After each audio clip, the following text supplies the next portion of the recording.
o avô de 2 jovens aqui da igreja, e o sepultamento dele foi em Cabreúva, e eu fui lá. Com a minha esposa, com o Nicolas e com a Isabela, nós fomos lá, para acompanhar esses nossos irmãos num momento de luto. E na volta, não deu tempo de chegar, não conseguimos chegar a tempo, e, por causa disso então, eu mandei uma mensagem para o pastor Isaac. Para que ele pregasse, peguei ele de surpresa, mas ele pregou. Então, domingo passado foi, coitado, eu não queria ter jogado ele na fogueira assim, mas ele se viu nessa situação e eu também. Então ele pregou no domingo passado e a nossa exposição de Gênesis foi interrompida por um domingo. Mas vamos continuar hoje nos versículos 2 a 8, porque eu já expliquei o primeiro versículo, no sermão de domingo retrasado.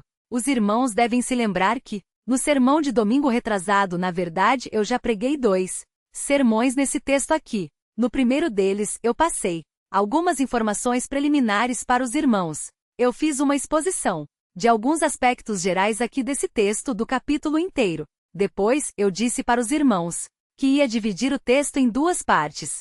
A primeira parte são as ordens de Deus a Abrão, e nós estudamos isso no versículo 1. Foi o nosso segundo sermão sobre Gênesis 17. Estudamos só o versículo 1, analisando as ordens que Deus deu a Abrão. E agora então, na segunda parte do texto, que é a parte maior, que abrange os versículos 2 a 8, nós vamos falar sobre as promessas de Deus. Abrão, é importante destacar que esse tema já foi abordado em trechos anteriores, mas o capítulo 17, ele realça algo muito interessante que é a perpetuidade dessa aliança. Isso é uma ênfase no capítulo 17. O capítulo 17 fala muito sobre a perpetuidade da aliança. Os irmãos podem ver isso no versículo 7, por exemplo. Veja a ênfase do versículo 7, que fala: estabelecerei a minha aliança entre mim e ti e a tua descendência no decurso das suas gerações. Aliança perpétua. Ele realça essa perpetuidade. Vejam a repetição disso no versículo 8: e a tua descendência, a terra das tuas peregrinações toda, a terra de Canaã em possessão perpétua. Novamente ele realça a perpetuidade. Transcendendo o texto que vamos estudar hoje, nós chegamos no versículo 13 do capítulo 17. E ele diz no versículo 13: com efeito será circuncidado o nascido em tua casa e o comprado por teu dinheiro. A minha aliança estará na vossa carne e será aliança perpétua. Novamente essa ênfase.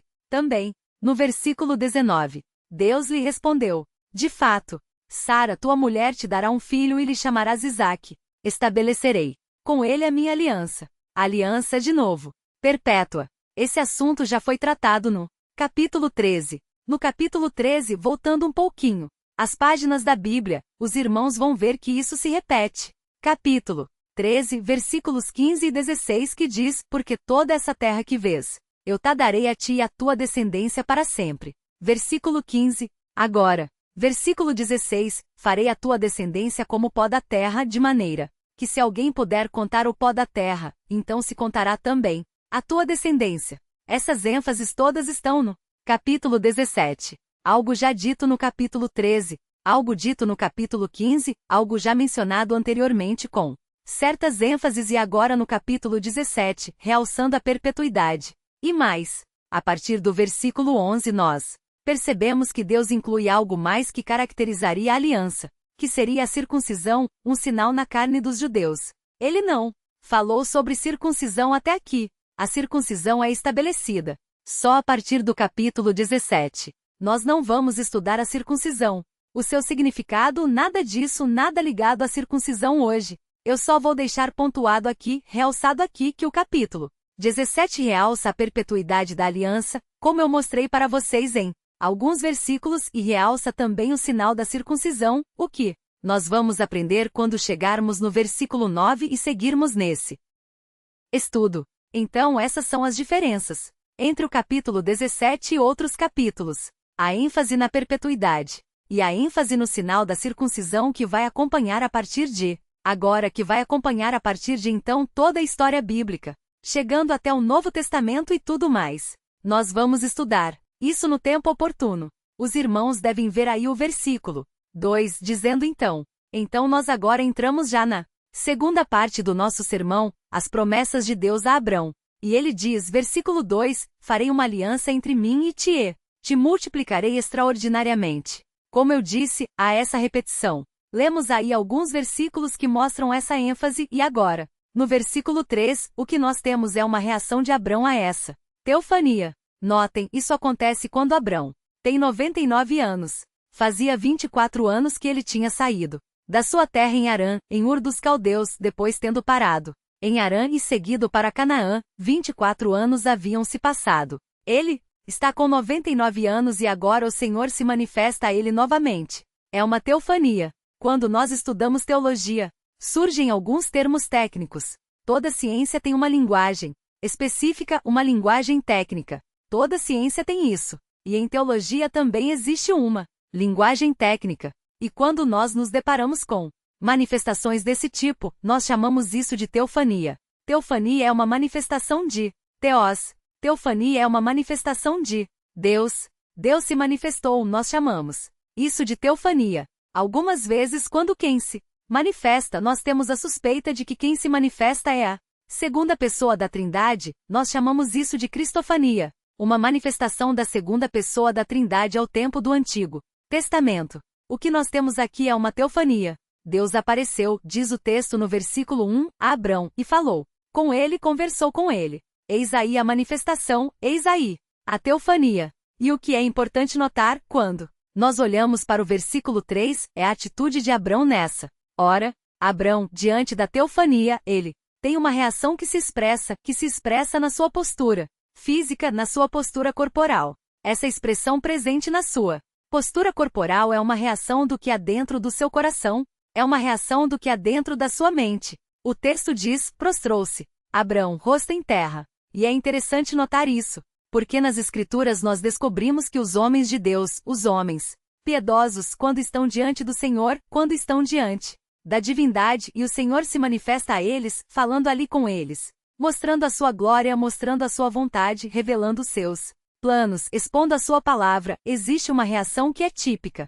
E essa reação típica é essa que nós vemos aqui. Esses homens, diante da grandeza, eles são tomados de espanto. Eles são tomados de admiração. Eles são tomados de assombro. É importante notar isso.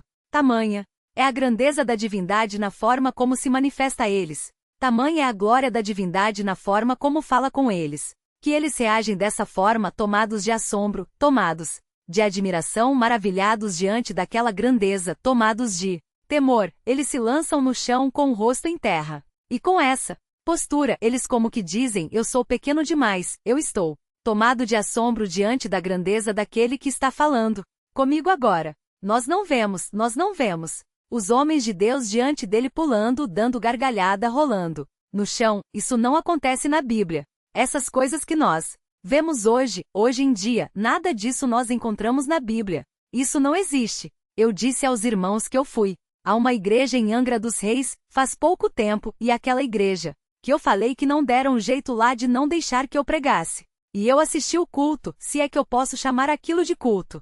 Chamar aquilo de culto é muita bondade da minha parte, chamar de culto, mas os homens ali, eles se comportavam como selvagens, pulando como bichos, como chimpanzés ensandecidos na floresta, como chimpanzés dopados gritando, pulando e dançando como loucos. E o que é isso? Ah, nós estamos diante de Deus e nós nos comportamos assim. Mentira, mentira. Os homens de Deus, diante da sua grandeza, da sua glória, jamais se comportaram dessa forma. Quando eles estão diante de Deus, da sua grandeza, da sua glória, a reação é outra. Eles se lançam, com o rosto em terra, ali perplexos, assombrados, diante da grandeza de Deus. Vejam, observem Êxodo 34, nós vemos Moisés diante de Deus. Moisés diante de Deus quando ele recebe as tábuas da lei. Vejam, Êxodo 34, versículos 6, 7 e 8. Deus se manifesta a Moisés mais uma teofania.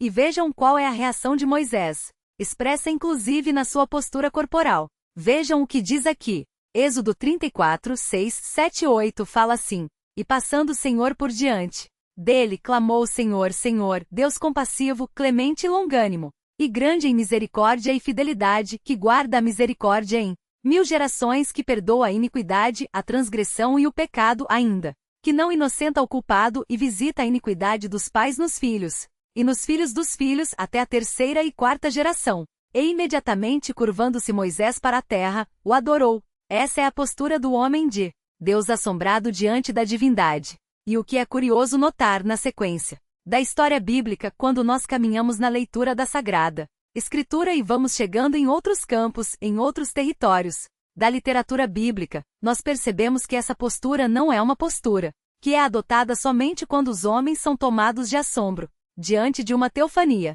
Essa postura também é adotada quando os homens estão passando por dificuldades, quando os homens de Deus estão passando por problemas, quando os homens de Deus estão passando por hostilidades. Eles também assumem a mesma postura. Vejam exemplos disso. Eu vou passar para os irmãos.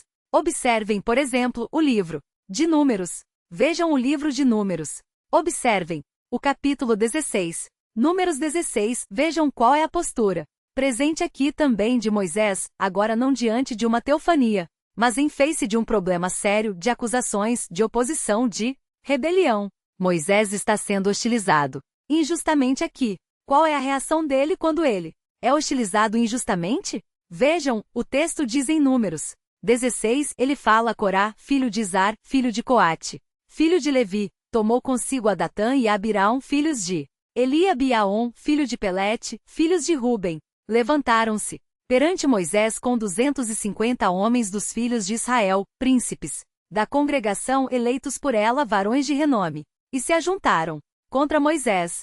É uma rebelião contra o líder de Israel. E contra Arão, e lhes disseram: basta, pois que toda a congregação é santa, cada um deles é santo, e o Senhor está no meio deles. Por que, pois, vos exaltais sobre a congregação do Senhor? Vejam a reação de Moisés nesse instante. Ele está sendo desafiado, ele está sendo atacado, ele é alvo de uma rebelião, príncipes de homens influentes, um número enorme de homens influentes. Ele está sendo hostilizado e desafiado por eles, e o versículo 4 diz o que ele fez. O texto diz: tendo ouvido isto, Moisés caiu sobre o seu rosto. Essa foi a reação dele. Quando ele percebeu que estava sendo alvo de hostilidades, de uma rebelião, ele caiu por terra e se colocou diante de Deus, ali prostrado por causa daquela situação tão difícil. Um outro exemplo disso, os irmãos podem ver nos versículos 20 a 22, depois que o Senhor pune aqueles homens. No versículo 20 nós vemos o seguinte: diz o Senhor a Moisés e Arão: apartai-vos do meio desta congregação, e os consumirei no momento. Deus queria matar todo mundo, por causa daquela rebelião. Ele queria arrasar com todo Israel ali. E vejam a reação de Moisés no versículo 22. Mas eles se prostraram sobre o seu rosto. Eles estão assustados, desesperados, diante daquela possibilidade. E o texto diz que eles se prostraram sobre o seu rosto e disseram: ó Deus, autor e conservador de toda a vida, acaso por pecar um só homem indignar-te-ás contra toda esta congregação? Eles estão perplexos, assustados ali, e a reação deles diante do juízo iminente é também curvar-se com o rosto em terra. Se os irmãos olharem Josué, o livro de Josué, e observarem o capítulo 7, os irmãos verão essa mesma postura. Josué capítulo 7, versículo 2. Veja o que diz, observe aí na sua Bíblia, Josué 7, 2. Diz assim: enviando, pois, Josué de Jericó alguns homens a Rai, estão em Josué 7, 2, que está junto a Beiaven, ao oriente de Betel, falou-lhes dizendo: subi e espiai a terra. Subiram, pois, aqueles homens, e espiaram Ai, e voltaram a Josué e lhe disseram: não suba todo o povo, subam uns 2 ou 3 mil homens a ferir Ai, não fatigueis ali todo o povo, porque são poucos os inimigos. Assim subiram lá do povo uns 3 mil homens, os quais fugiram diante dos homens de Ai. Os homens de Ai feriram deles uns 36, e aos outros perseguiram desde a porta até as pedreiras, e os derrotaram na descida, e o coração do povo se derreteu e se tornou como água. Então, agora vejam, o líder Josué aqui, ele está arrasado, ele está triste, ele está frustrado. Houve uma derrota inesperada trazida sobre Israel por uma cidade pequena. E vejam a reação dele. Então, Josué rasgou as suas vestes e se prostrou em terra sobre o rosto, perante a arca do Senhor até a tarde. Ele e os anciãos de Israel e deitaram pó sobre a cabeça. O que eu estou querendo mostrar para os irmãos com tudo isso? O que eu quero mostrar para os irmãos com tudo isso é que existe uma postura, uma atitude interior, refletida nesse gesto desses homens que deve ser resgatada por nós. Nós, os crentes, com o passar dos anos, nós fomos instruídos numa postura contrária a essa. Nós fomos desensinados. Nós desaprendemos. Nós deixamos de aprender e além de parar de aprender, porque a igreja cristã entrou no modelo de culto em que não se aprende nada.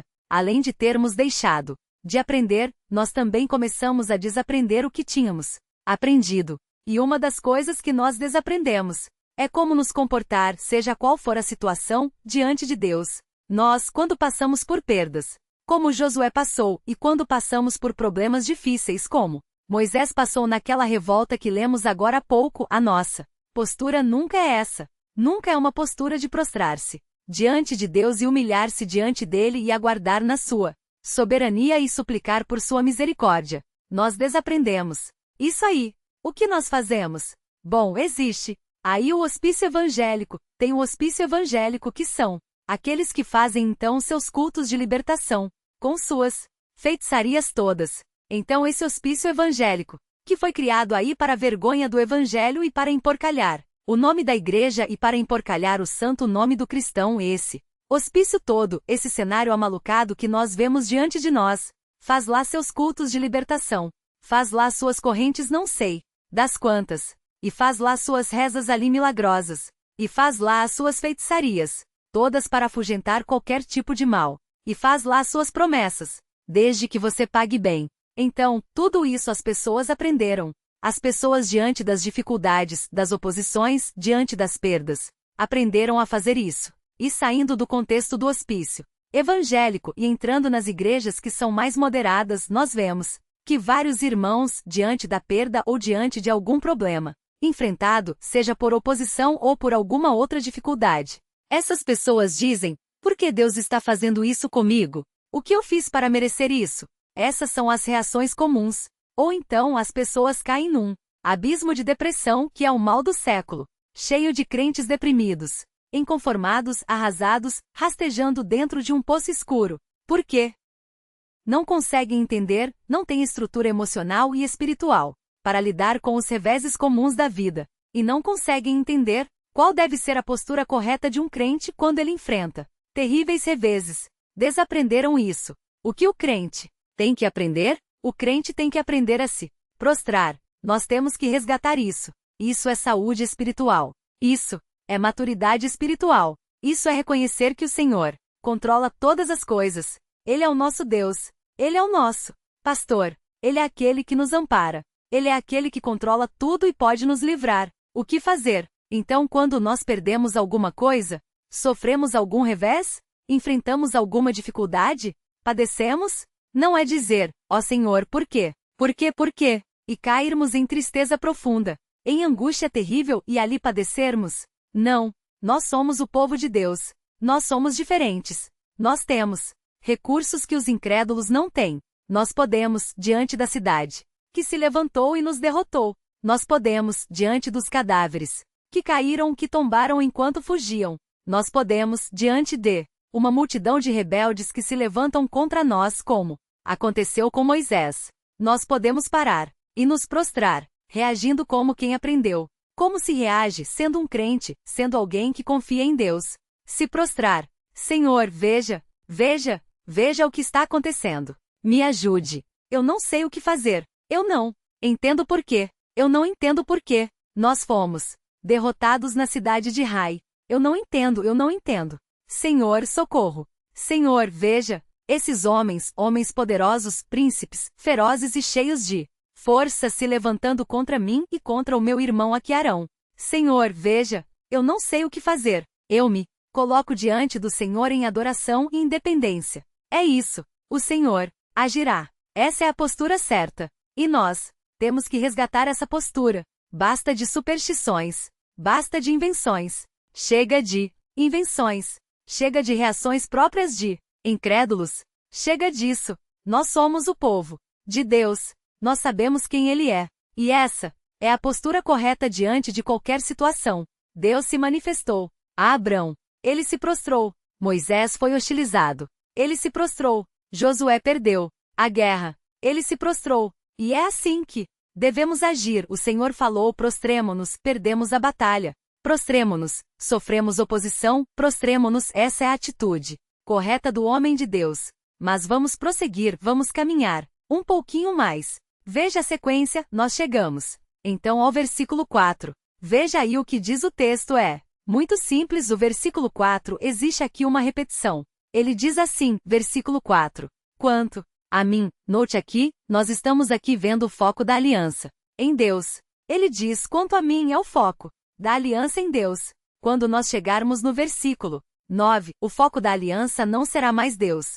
O foco da aliança, no versículo 9, será o que o homem Abrão e a sua descendência devem fazer. Esses versículos iniciais, do 1 até o 8, focalizam no que Deus fará. Deus fará isso, versículos 1 a 8. Nos versículos 9 seguintes, nós vemos o que o homem deverá fazer. Mas é importante notar o seguinte: se o homem não fizer, versículo 9, a circuncisão e outras coisas, se os homens não fizerem o que Deus mandar na aliança, a aliança não será cancelada. É importante lembrar isso desde já. Por que a aliança não será cancelada? Porque a aliança é unilateral. Somente Deus se obrigou. O que vai acontecer então com os homens que não obedecerem às determinações do versículo 9 seguintes? Esses homens serão individualmente punidos. Haverá uma punição individual, mas a aliança não será cancelada. É importante lembrar isso desde já. Então aqui no versículo 4 diz, quanto a mim, é o foco em Deus.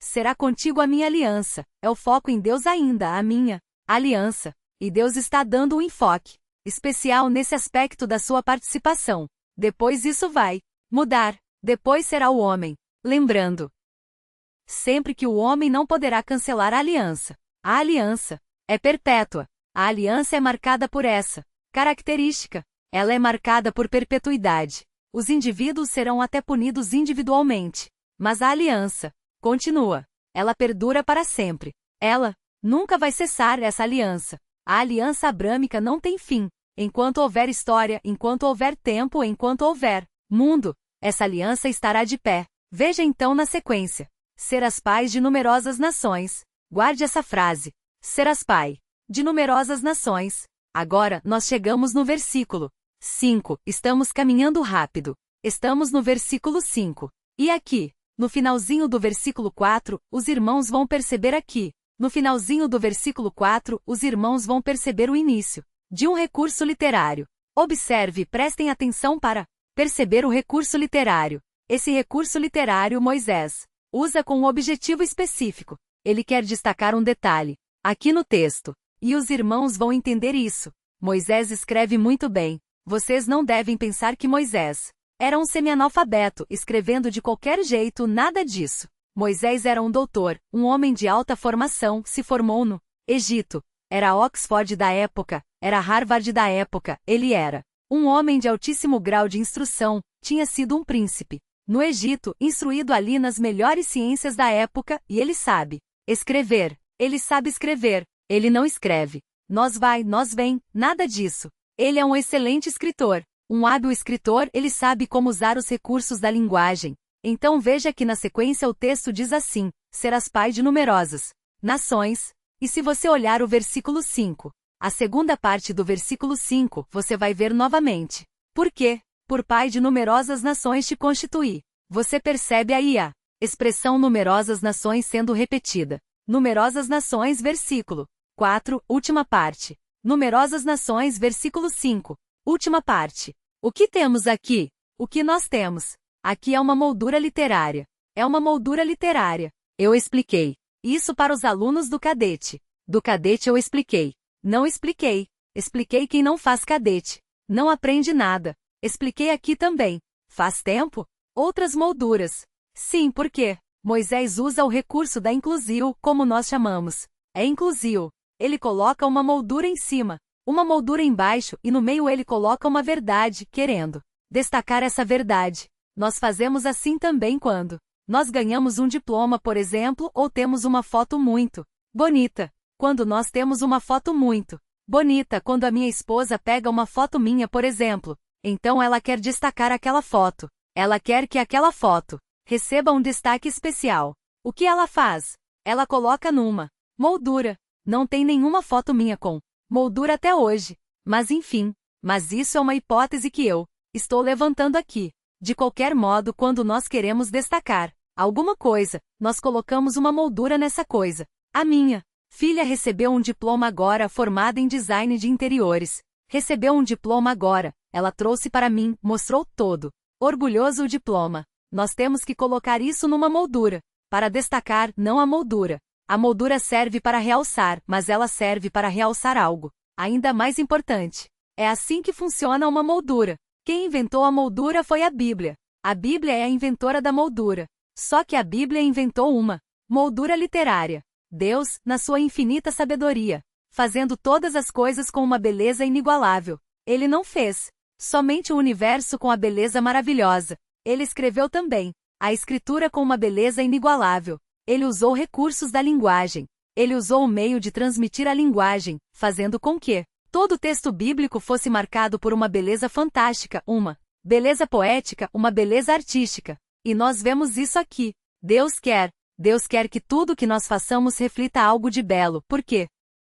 Deus é o criador do belo. Então os crentes, abrindo um parênteses aqui, os crentes têm que aprender a escrever bonito. Os crentes têm que produzir textos bonitos. Os crentes têm que parar de escrever só no Facebook ou só no WhatsApp aquelas frases que a gente não vê vírgula, não vê ponto, não vê nada, é um caos completo, é uma coisa que não dá para entender direito o que está escrito lá, tudo abreviado. Não. Os crentes têm que aprender a desenvolver certas artes, seja na literatura, seja na música, seja na pintura, em outros aspectos da vida, os crentes têm que desenvolver isso, porque o nosso Deus é um grande artista. Nosso Deus é um grande artista. No campo literário, nosso Deus é um grande artista. No campo da criação aí fora, a beleza estética, você vê isso. Na criação, você percebe tudo isso. E os crentes devem agir assim também, eles devem imitá-lo. Nós temos visto um declínio na arte cristã.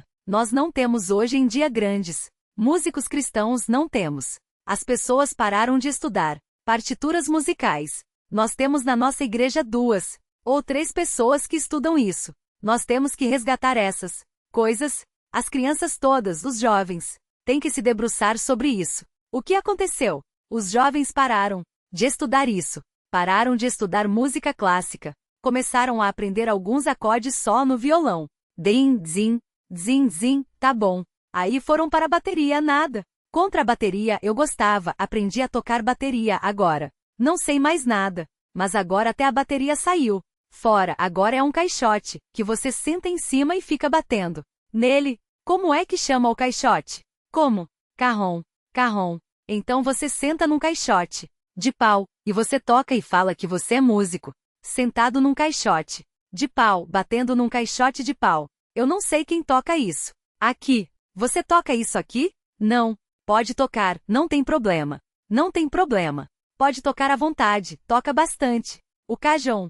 Mas nós percebemos com isso um declínio na arte cristã. Nós não temos grandes músicos, grandes pianistas que são raros. Tem a Anaí, que é uma grande pianista, tem o Daniel, que é um grande pianista, mas são poucos. Por quê? Nós perdemos essa perspectiva de Deus. Nós barateamos Deus. Nós reduzimos Deus, tiramos Deus, despimos Deus de toda a sua majestade, de toda a sua grandeza e não refletimos então no nosso dia a dia, nas nossas artes, nas nossas palavras, no que nós produzimos. Essa grandeza que deveríamos refletir como filhos dele. Os jovens aqui da igreja deveriam se dedicar a essas coisas. Nós deveríamos ter 15, 20, 30 pianistas clássicos aqui, tocando aqui na nossa igreja. Devíamos ter isso. E gastar dinheiro com isso. Os pais deveriam gastar dinheiro com isso. Pagar por isso. Para que os jovens tivessem isso. Nós vemos aqui uma expressão disso. Nós percebemos uma expressão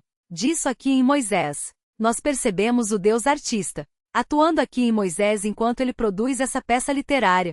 Não é apenas um texto que vai descrevendo o que aconteceu. É também uma peça literária artística. E vejam, você percebe essa moldura. Numerosas nações no versículo 4. E você percebe embaixo, a parte debaixo da moldura, o que vem depois. Numerosas nações. Porque ele coloca essa moldura no final do versículo 4 e no final do versículo 5. O que ele quer realçar? Ele quer realçar o que está no meio. Ele quer realçar o que está entre as duas frases. E o que está entre as duas frases? Que ele quer destacar que é algo importantíssimo, é algo central. Nesse texto. Veja aí, é fácil achar. O que ele quer realçar? Acharam? O que ele quer realçar? A mudança do nome de Abrão. Ele quer realçar isso. Então, nós aprendemos por meio desse recurso literário, por meio desse emoldurar do texto, por meio dessa inclusão, colocando ali, no meio de duas frases aquela verdade, nós percebemos que o autor bíblico quer realçar esse aspecto aqui da narrativa. O que é? Vejam, Abrão já não será o teu nome. Esse é o momento mágico, entre aspas. Esse é o momento grandioso do texto. Abraão já não será o teu nome, e sim, Abraão. É isso que está na moldura. É isso que está dentro da moldura. O que significa Abraão? Pai exaltado. Ele diz, você não se chamará mais Abraão. Você não será mais o pai exaltado. Você receberá um outro nome agora. O seu nome será Abraão. E Abraão significa pai de muitas nações.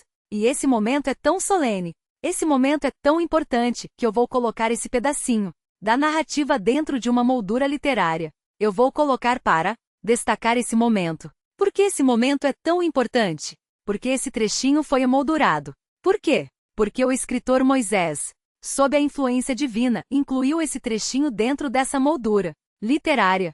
Por que é tão importante isso? Bem, se nós olharmos para o ensino bíblico, nós aprenderemos que mudar o nome de alguém, dar nome a alguém ou mudar o nome de alguém, é expressão de autoridade máxima. Esse é um fator. Nós estamos aqui diante de uma manifestação de Deus em que ele mostra que ele é a autoridade máxima sobre a vida de Abraão. Ele detém uma autoridade tão grandiosa que ele é capaz de dar nome a Abraão, ou mudar o nome que ele já tem. Você percebe isso em Gênesis? Veja em 2,19. Como é que eu sei que alguém tem autoridade sobre outra pessoa ou sobre outro ser? Uma das formas é isso. É a capacidade da pessoa, é o direito que a pessoa tem de mudar o nome ou dar nome. Veja o 2,19.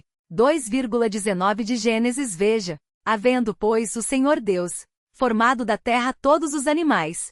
É o 2,19. E todas as aves dos céus trouxe-os ao homem, para ver como este lhes chamaria. E o nome que o homem desse a todos os seres viventes, esse seria o nome deles. O que nós temos aqui é a autoridade do homem sobre os animais, sobre as aves, sobre os seres todos da terra. Como é que eu sei que o homem é autoridade sobre eles? Ele dá nome a eles. Ele nomeia os animais. Os animais, então, estão sujeitos ao homem. Os animais, então, estão sujeitos aos seres humanos. Nós, então, aprendemos isso aqui. Agora veja, versículo 23. Aqui já é o terror das feministas. Mas veja aí, versículo 23. Pouco ligamos para as feministas. O que interessa para nós é a palavra de Deus. Então diz assim, e disse o homem. Aqui ele fala para a mulher. Aqui ele fala acerca da mulher. Agora, ele diz, e disse o homem. Aqui nós temos a primeira poesia da Bíblia. A primeira poesia da Bíblia foi feita por Adão, para sua esposa. Ele diz, esta afinal é osso dos meus ossos e carne da minha carne. Então é muito linda essa poesia. Ele vai recitando isso. O capítulo 2 nós já estudamos. E aprendemos que no capítulo 2 são usados vários recursos literários para dignificar e realçar a criação da mulher. Então, a pessoa que diz que a Bíblia é machista é um imenso ignorante. Desculpem falar, mas um imenso ignorante. Porque a criação da mulher é cercada aqui nesse texto de uma série de recursos que tem por propósito mostrar a beleza, a grandeza, a solenidade deste momento. A criação da mulher é diferente da criação do sol, da lua, das estrelas, do mar, dos peixes, dos animais. A criação da mulher, até o pronome que Deus adota quando ele fala sobre a mulher, é um pronome diferente, realçando a singularidade deste ser que ele cria agora. Então a Bíblia realça isso, a importância, a dignidade, a beleza, a majestade desse momento em que a mulher é criada. Mas vejam no final do versículo, chamar-se a varoa. Adão diz isso. Ela vai se chamar varoa, porquanto do varão foi tomada. Adão deu nome à mulher. O que significa isso? Que ele seria o chefe na relação de casamento. Quem é o chefe de acordo com a Bíblia no casamento? É o homem. Ah, eu sou contra. Alguém tem que ser chefe. Alguém tem que ser chefe. A Bíblia diz que é o homem. Se não for homem, vai ser a mulher. Se não for nem a mulher nem o homem, são os filhos. Geralmente é esse terceiro que é o chefe na casa. Hoje em dia, os filhos são os chefes da casa. Eles mandam tudo, fazem tudo, decidem tudo, fazem o que querem. Na Bíblia, o líder da casa é o homem. É ele que é o chefe. É ele quem governa, é ele quem dirige. É importante notar isso, abrindo um parênteses aqui. É meio aterrador o que tem acontecido. Hoje em dia, eu peguei uma revista, essas revistas que há nos voos. Eu viajei recentemente, peguei uma revista que há nos aviões e estava lendo e eu descobri que existem cursos no Rio de Janeiro sobre a nova masculinidade. Os homens têm que fazer um curso agora. Então, os homens que estão aqui, saibam que existem agora cursos muito importantes. Você paga esse curso, você vai lá e você aprende a nova masculinidade. A nova masculinidade é a velha bananice. É isso. Aprenda a ser um banana. Na linguagem dos jovens, não sei se eles usam essa linguagem ainda, mas é isso. Aprenda a ser um grande banana na sua casa. Então você faz um curso para aprender isso aí. Qual é a prerrogativa? Quais são as teses que são apresentadas nesses cursos? Estava lendo o artigo e eu vi lá alguns testemunhos, alguns depoimentos de pessoas que foram ricamente abençoadas ao fazer esse curso. E é o seguinte, o pressuposto é o seguinte: os homens da minha geração, da geração dos mais jovens, jovens que têm 20 e poucos anos, 25, 30 anos, a grande maioria dos homens que estão aqui, todos, nós fomos vítimas de uma mentalidade machista. Nós fomos criados assim. Não, é culpa nossa. Nós fomos criados dentro de um ambiente cultural que nos deformou. Em termos de conceitos, visão de mundo, nós sofremos essas influências. Pobres de nós sofremos essas influências e nós, então, fomos marcados por essa mentalidade cultural que crescemos com ela. Anos e anos a fio, aprendendo que o homem é o líder da casa, que o homem é aquele que tem que tomar ali as rédeas, dirigir, administrar seu lar. Nós crescemos assistindo Rock Balboa. Nós crescemos assistindo Rambo. E não era. Isso aí criou uma figura de masculinidade que nos deformou. Então nós fomos deformados. Todos nós, os moços que estão aqui, os homens que estão aqui, eu, que sou mais velho, outros mais velhos aqui, todos nós fomos vítimas dessa mentalidade errada, deformadora do caráter, e nós nos determinamos e nós agimos de conformidade com isso que nós recebemos. Agora, notem bem, existem pessoas que não sofreram isso e que podem nos ajudar. Quem são? As mulheres. Não tem a Ramba. Não tem a Roca Balboa. Não tem isso aí. Então as mulheres, elas cresceram, elas foram moldadas dentro de um contexto que as protegeu dessa má influência machista. Então quem tem uma visão mais ampla? Quem tem uma capacidade mais acurada de perceber a realidade e nos ajudar? São elas. Quem tem condições de ver com mais clareza, de apontar os caminhos, de apontar o que é certo, de apontar as direções? Nós não. Nós temos tremendos problemas na interpretação do mundo. Nós temos tremendas dificuldades em enxergar a realidade por causa desse óculos maldito do machismo que nos foi colocado. Nós temos aí a Rambo na cabeça. Nós temos o óculos de Rock Balboa. Então, não podemos tomar as rédeas da situação, não podemos estar à frente porque temos essas deformidades que a cultura nos trouxe. Então, o que fazer? Numa discussão, eu vi lá no artigo depoimento de alguns homens que fazem esse curso para se livrar dessa influência e aprender a nova masculinidade. Qual era o testemunho dele? Ele dizia o seguinte: em casa, quando nós temos uma desavença e eu vejo as coisas de forma diferente, a minha esposa vê de outra forma. Então, num dado momento, ela me ajuda e diz assim: você está percebendo o seu machismo aflorando? Percebeu agora? Você percebeu como seu machismo veio à tona agora, viu? Aí ele diz o seguinte. Aí eu paro e eu digo: desculpe querida, obrigado por me ajudar. Irmãos, nessa hora o Rambo aflora. Então os homens têm que aprender isso agora. Os homens têm que aprender que a grande líder, a grande chefe no lar, que tem uma visão límpida do universo e da verdade, elas sim poderão governar e tomar as decisões relativas a tudo na sua casa. Criação de filhos, rumos às decisões mais importantes. Você é um bobalhão. Você é um bobalhão, mas não é culpa sua. É um coitadinho bobalhão. E ela pode te ajudar a se livrar dessas deformidades todas. Amém? Amém, bananão? Ou seja, aprenda a ser um banana. Estúpido, porque isso é ser homem. Isso é ser homem. E quais são os resultados disso? Muito simples. Tem um irmão aqui, da igreja, que mora num apartamento. E um dia estava chovendo. Estava chovendo. E uma senhora ligou dizendo: olha, o portão não abre, está chovendo, o que eu faço? O que eu faço? O portão não abre. E o irmão da nossa igreja, vendo aquela senhora numa dificuldade muito grande, o portão não abria do condomínio, ele correu lá, debaixo de chuva, e foi lá abrir o portão. O portão estava emperrado. Alguma coisa assim. Ele foi lá abrir o portão. Quando ele chegou, debaixo de chuva, ensopado, abrindo o portão, ele olha para dentro do carro, e quem está ao lado da mulher? O marido dela. Ali, que aprendeu a nova masculinidade. Se ele se levanta e diz: eu abro o portão. Não, não, não. Lembre-se, você aprendeu a nova masculinidade. Você é um bananão. Fica aí. Ele aprendeu. Estava lá o bananão.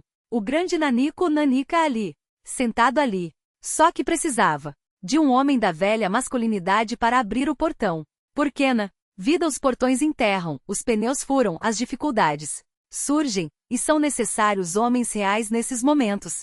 Os homens ilusórios que inventaram naqueles cursos não funcionam nessa hora. Então aquela senhora, em vez de se dirigir ao seu marido, ela pediu socorro para os homens da velha masculinidade, porque ela percebeu no dia a dia real que os homens da nova masculinidade não funcionam. Então é lindo criar filosofias dentro de um carro com a janela fechada no quentinho. É lindo criar filosofias assim. Mas quando a chuva cai e o portão emperra, essas coisas não funcionam. Aí o cursinho lá do Rio de Janeiro vai para o lixo. Então, irmãos, tudo isso o mundo cria para quê? Para esvaziar os conceitos bíblicos, para destruir o que a Bíblia ensina. A Bíblia ensina que o líder numa casa é o homem. Se ele é um mau líder, ele responderá por isso, porque a Bíblia ensina que tem que ser um líder amoroso, protetor, deve cuidar dos seus queridos, deve amar a sua esposa, instruir os seus filhos, colocar ordens na casa, governar com sabedoria e entendimento. No texto bíblico, é o homem que dá nome à esposa, à mulher, mostrando: olha, eu sou o líder nessa relação. Ela será minha auxiliadora. E os dois caminharão em plena harmonia, cada um dentro das suas funções. E assim, quando o portão emperrar, os dois saberão quem sairá na chuva. Quando o portão emperrar, os dois saberão quem deverá se molhar, porque os seus papéis estão plenamente definidos. Ele saberá: eu sou o protetor desta casa, eu sou o homem, eu sou a pessoa que deve se levantar e proteger, e guardar, e agir em prol da minha família. Eu vou me molhar, eu colocarei a mão naquele portão, eu vou me esforçar, eu pagarei o preço. Eu sou o líder nesta casa. Ele saberá isso, e trará segurança para sua esposa, segurança para os seus filhos. Será um homem de verdade, um homem bíblico, não como aquele ali sentado ao lado daquela mulher, sem fazer nada ali, numa atitude vergonhosa. Uma atitude vergonhosa e desonrosa. Não assim, mas um homem de verdade. Fecha parênteses, vamos voltar para Gênesis. Eu tinha que falar isso. Estava aqui. Assim. Estava engasgado aqui. Então, eu tinha que falar. Se você é um homem segundo a nova masculinidade, por favor, acorde. Acorde e seja um homem de verdade. Então, note bem. Estamos falando da moldura. Meu Deus, já são 8h25. Não tem condição. Lá em Brasília, eu falava das 7h30 às 11h. Era uma bênção. Aqui eu não posso. Tem que falar só até às 10h. Não dá. Só posso falar até às 10h30 aqui. É assim? Não, né? Daqui a pouquinho eu vou parar. Se eu não conseguir acabar hoje, vamos ver o que vai acontecer. Não vai dar. Vamos ver. Eu vou caminhando aqui. Os irmãos, sejam pacientes. Alguém está com frio? Não? Está tudo bem? Podemos ir mais um pouquinho então. Estamos vendo aqui as promessas de Deus a Abrão. Agora notem, existe aqui então essa moldura. Essa moldura realça a autoridade de Deus sobre Abrão. É importante isso. Mas note bem, essa moldura que quer realçar a mudança do nome de Abrão não quer realçar a mudança do nome de Abrão só por causa da autoridade de Deus, que essa mesma moldura quer destacar. Essa moldura quer realçar esse trechinho, que Abraão não será o teu nome, mas Abraão quer realçar esse trechinho porque embutidos nos nomes veterotestamentários e até neotestamentários embutidos nos nomes bíblicos existem significados. O que significa Abraão? Pai de numerosas nações.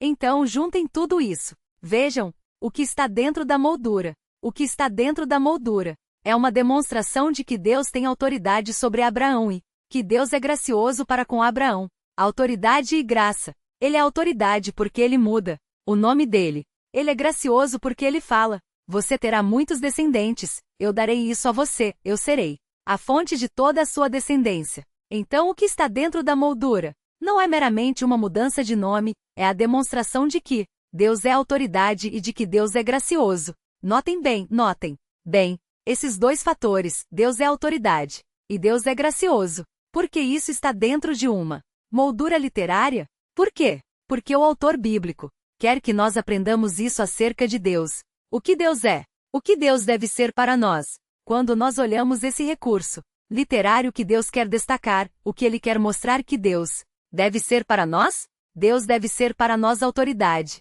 Notem isso. Ele não é um servo nosso, ele não é um garçom nosso. Deus deve ser autoridade sobre nós, e Deus deve ser visto como a fonte de todo o bem, de toda a graça que recebemos. Temos que enxergar Deus assim.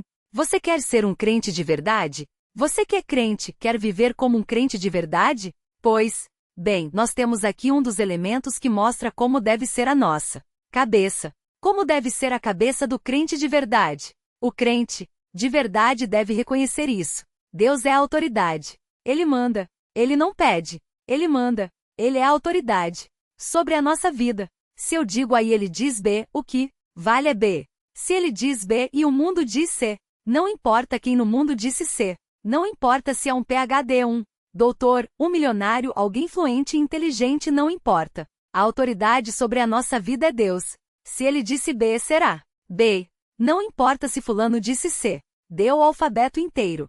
Não importa isso para nós. Deus é a autoridade máxima e última. Ele tem poder para mudar o meu nome. Ele manda. Ele é o chefe. Eu me submeto a ele. Nós, os crentes, temos que resgatar essa visão. Deus é a autoridade suprema acima de nós. Nós temos que ouvir a sua palavra e dizer: sim, Senhor. Nós temos que ouvir a sua palavra e dizer: é assim que o Senhor pensa? É assim que eu vou pensar daqui para frente. É assim que o Senhor quer que eu haja? É absurdo isso diante do mundo. É assim que o Senhor quer? Ok. Eu vou agir desse jeito ainda que o mundo acredite que isso é absurdo, que isso seja absurdo. Eu vou agir assim. Deus é a autoridade máxima sobre nós em todas as coisas. Todas. Quando eu tinha as minhas filhas pequenas, eu ensinei para elas uma frase. E a frase era a seguinte. Simples. A frase: sim, papai. Essa era a frase. Você entendeu o que eu disse? Entendi. Assim que fala. Sim, papai. Sim, papai. Faça isso. Tá bom. Como que é? A frase? Faça isso. Sim, papai. Sim, papai. Elas cresceram até hoje. Sim, papai. Sou autoridade sobre vocês. Eu sou o chefe da casa. É assim que vocês devem responder às minhas ordens. Nossa, que pai perverso, né? Que pai ruim, né? Vocês não acham que eu sou um pai ruim? Pergunte para elas quão perverso, maldoso e ruim eu sou. Sim, papai. Sim, papai. Sim, papai. Como é que nós devemos responder diante de Deus? Sim, papai. É assim. Não tem uma segunda opção. Não tem uma outra forma de reagir. O crente verdadeiro é um servo. Ele é um servo, à sua vontade. Está debaixo da vontade do seu Criador, do seu Salvador. Nós temos que reaprender, resgatar o senso de autoridade que se perdeu. Nós estamos num mundo em que as nossas autoridades, nossos presidentes, governadores, as pessoas que estão acima de nós, são ridicularizados, são xingados, são desrespeitados. Não há respeito nenhum pelas nossas autoridades, sejam governantes, presidentes, reis, não há respeito. As pessoas xingam, zombam, ridicularizam, desapareceu o respeito pela autoridade. As crianças nas escolas xingam. Os professores batem nos professores, agridem os professores, fazem desse jeito. Não há respeito pelas autoridades. As crianças não respeitam os seus pais, elas não aprendem respeito dentro de casa. Elas fazem birra. Os pais falam não 300 vezes. Os pais cansam de falar não. E o não dos pais não vale nada. nada, quando eles deveriam falar, não, uma vez, e imediatamente serem obedecidos. Então o conceito de autoridade se deteriorou, e por causa disso a vida cristã se deteriorou também, porque nós perdemos essas noções. Mas temos que resgatar isso através do sermão com base na palavra. Temos que resgatar essas noções. Deus manda. Deus manda. Eu posso não entender algumas coisas, mas Ele manda, então eu farei. O que Ele manda por uma razão apenas porque Ele é Deus. Eu sou seu servo. Ele está no comando. Ele me comprou. Eu sou dele. O que Ele fala não se discute. Ele diz para o marido, ame a sua esposa, se vire. Ame a sua esposa. Ah, você não. Sabe a megera que eu tenho em casa. Se vire. Ame a sua esposa. E se entregue por ela. Se sacrifique e dê a sua vida por ela. Faça isso. Esposas, sejam submissas aos seus maridos. Ah, não dá. Se vira. Você tem que ser submissa ao seu marido. Ponto final. Deus mandou. Obedeça.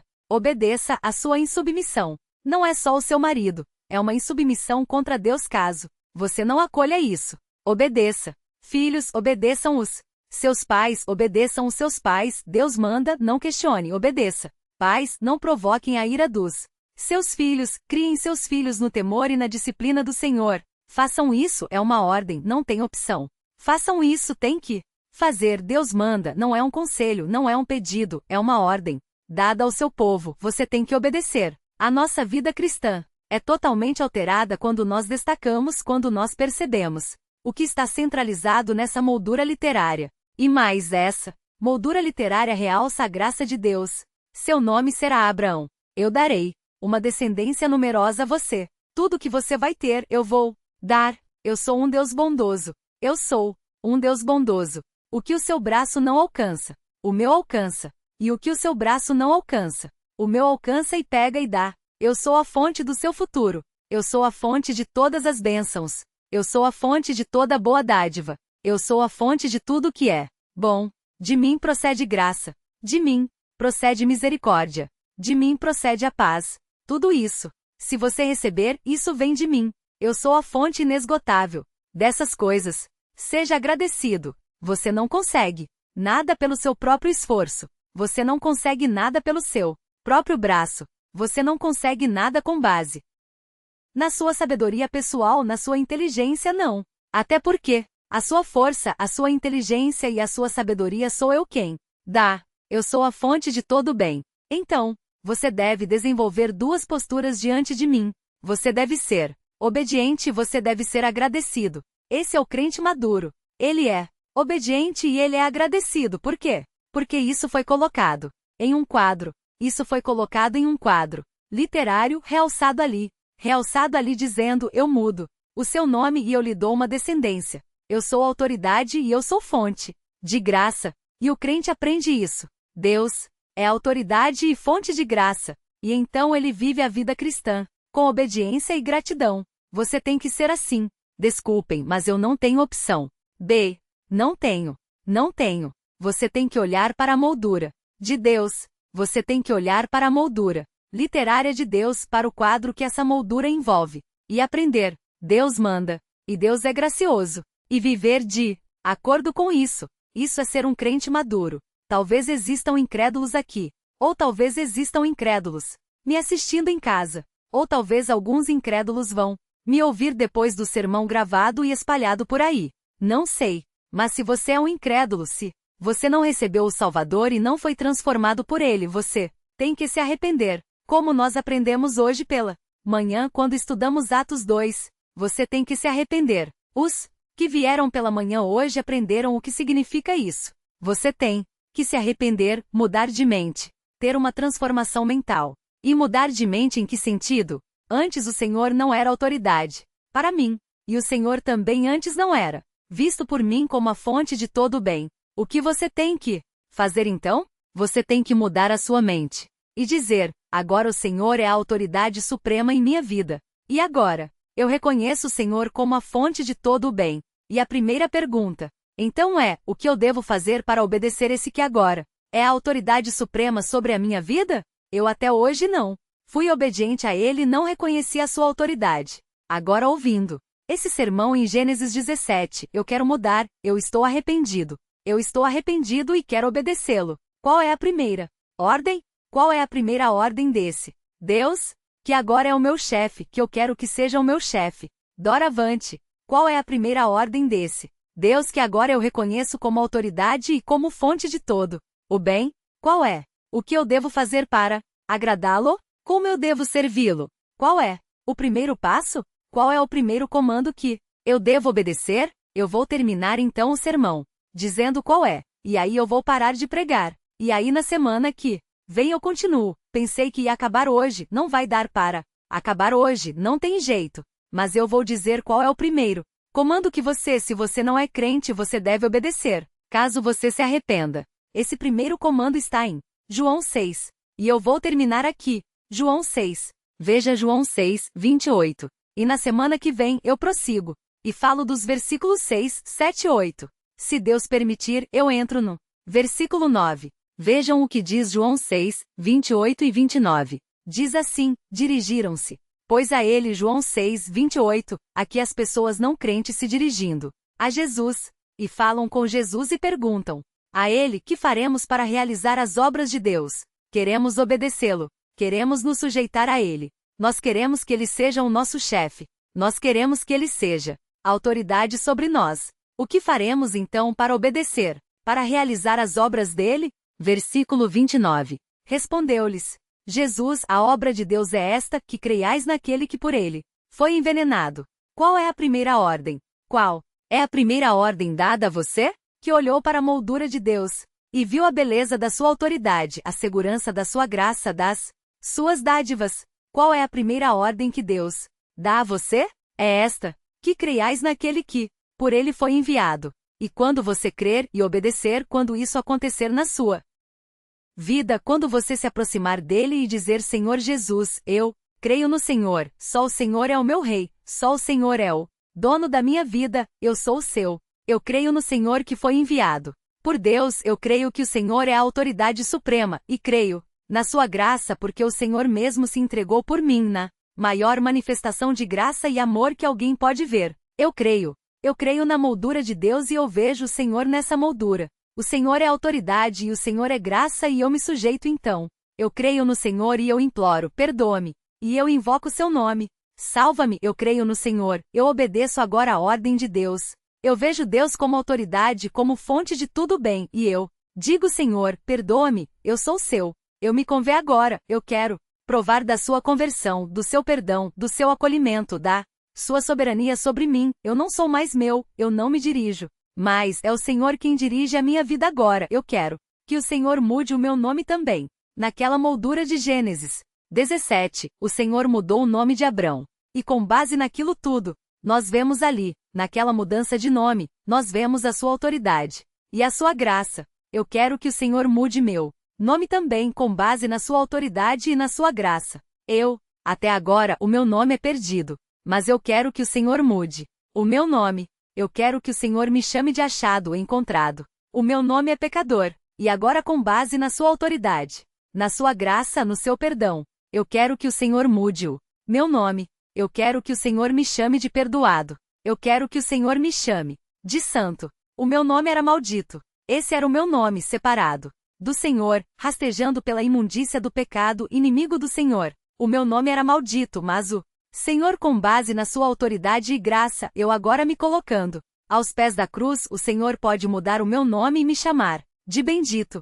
O meu nome era inimigo, mas agora o Senhor pode me chamar de filho e herdeiro. Muda o meu nome. O Senhor é o Deus da autoridade. O Senhor é o Deus da graça. Eu creio no seu Filho. Eu obedeço à sua ordem. Eu me curvo aos seus pés. Eu clamo pelo seu perdão. Eu invoco o seu socorro. Muda o meu nome. E ele mudará. Ele mudará o seu nome. E você será bendito, filho, santo, perdoado, achado. Vamos orar. Santo Deus, estende a sua graça sobre esse povo. Todos aqui.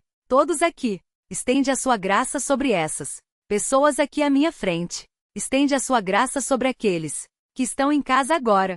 Estende a sua graça sobre aqueles que ouvirão essas palavras outros dias. Estende a sua graça sobre as pessoas espalhadas por aí, que nós não conhecemos e que de algum modo serão alcançadas por essas verdades expostas. E ó Deus, que todos olhem para a moldura do céu, e vejam a sua autoridade e a sua graça. E vendo a sua autoridade e a sua graça, se prostrem e obedeçam o seu primeiro comando, crendo em Jesus Cristo, e tendo também uma mudança de nome. E aqueles que já fizeram isso, ó Deus, desperta-os. Desperta-os, Senhor, para que sejam obedientes e gratos, vivendo a vida cristã de verdade. Nós suplicamos humildemente isto em nome de Jesus. Amém. E aí fornecendo-lhe toda a paz ao ensino, ao novo campo, nos unidos lá dos céus, ao descer e à evolução, a louvar o nosso irmão Deus. Ó Senhor, eu agradeço, pois Jesus me ensinou Deus e pela sua graça. Um dia vai levar-me para o céu. E o perdido procurou-me, longe do meu Deus sem luz, dos verdades que as lavou com seu sangue. O bom Jesus, revetora do ar, caça da pátria e do reino, meu cuidado sempre faça, o meu amor a ti, Senhor. Podeis assentar, irmãos. Irmãos, estamos encerrando. Eu tenho que dar alguns avisos antes de nós sairmos. O primeiro deles é o seguinte: nós vamos fazer um bazar no sábado que vem. Sábado que vem nós teremos muitas atividades aqui na igreja. Às 8h30, os líderes devem estar presentes, porque nós teremos algumas orientações ligadas à segurança aqui na igreja. Então os líderes devem estar presentes aqui. Todos os líderes, os homens em geral, não desta vez, somente os líderes, pastores, diáconos, evangelistas. Todos aqui sábado que vem, às 8h30 da manhã, para as instruções que vamos receber. O Fúvio tem algumas instruções a nos dar, e isso vai durar, creio que 1 hora. E pouquinho, não é, Fúvio? 1 hora pelo menos, nós receberemos essas instruções. Então vocês não podem faltar para essas instruções nessa reunião do dia 8, que é sábado que vem. A segunda coisa, nós teremos dever. Normalmente vai ter dever normal, teremos o dever, mas teremos também o bazar acontecendo.